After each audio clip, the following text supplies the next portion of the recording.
Ces signes qui ne trompent pas, le podcast qui décode le langage du corps.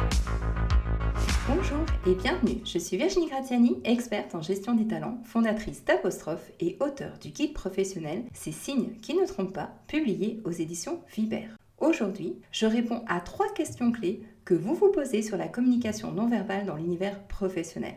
Pas de blabla, que du concret et une synthèse en 3 phrases à emporter pour votre journée. Au programme dans cet épisode, quel marqueur annonce une tension dans la relation ?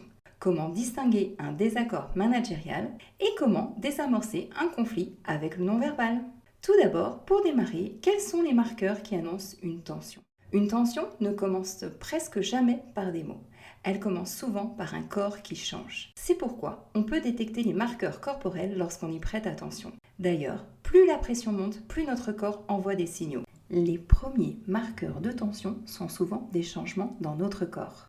Un changement rapide de posture. Assise, la personne se repositionne sur la chaise.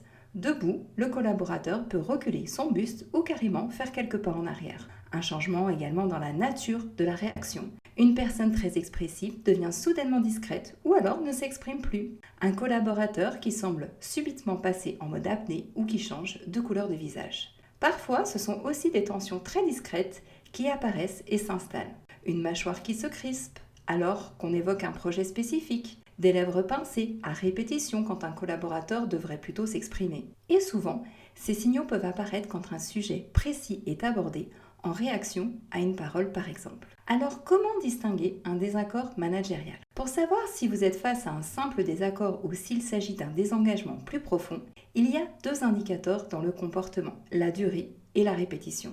Plus la tension monte, plus le corps envoie des signaux forts et récurrents. Un évitement systématique, avec les yeux ou dans la distance que je mets entre moi et les autres. Un retrait relationnel, les échanges deviennent plus rapides, moins nombreux et plus mécaniques.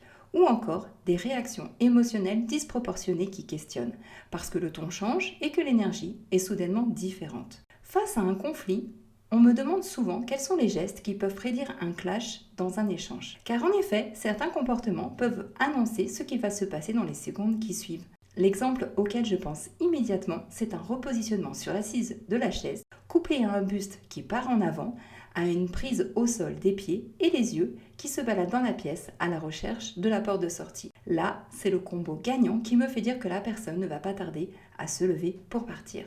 Cela me donne une indication précieuse sur l'intention de mon interlocuteur. Alors justement, comment désamorcer un conflit avec le non-verbal ? Le conflit est toujours empreint d'émotions. Et l'émotion est contagieuse. Donc, face à une réaction forte, je vais avoir tendance à réagir tout aussi fortement. Et là, si je suis également dans l'émotion, je ne suis plus centrée sur l'autre, mais sur moi. Alors, si je veux apaiser mon interlocuteur pour discuter ensuite sereinement, je dois recréer de la sécurité relationnelle. Et ça passe par des éléments corporels simples, avant même mes paroles. Dans un premier temps, je dois ralentir. Par exemple, un manager qui accélère son débit, coupe la parole ou augmente l'intensité va également augmenter la tension sans le vouloir. Dans un second temps, j'adopte une posture stable avec une voix calme et posée. Et enfin, je verbalise mes observations comportementales, comme par exemple « Je sens une tension sur ce sujet et j'aimerais qu'on puisse en parler ». En abordant ce que je vois, je reconnais l'émotion de mon interlocuteur. Je le laisse conscientiser son émotion et l'exprimer s'il le souhaite. Le piège ici, pour le manager, serait d'interpréter les réactions de son collaborateur, car l'interprétation unilatérale risque d'enfermer au lieu d'éclairer sur la situation.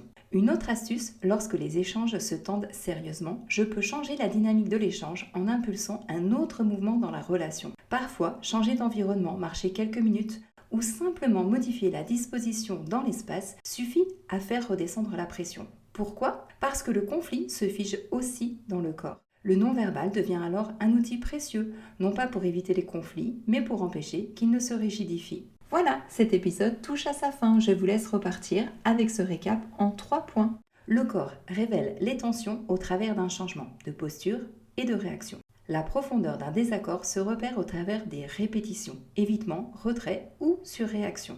Pour désamorcer un conflit, je me centre sur l'émotion de l'autre, Ensuite, je ralentis, je verbalise et j'explore. Merci d'avoir écouté cet épisode. Et vous, quelles questions vous posez-vous sur le non-verbal? J'y répondrai avec plaisir dans un prochain épisode. Et si vous souhaitez aller plus loin, retrouvez mes ressources et mes outils dans mon livre et mes formations. À très vite!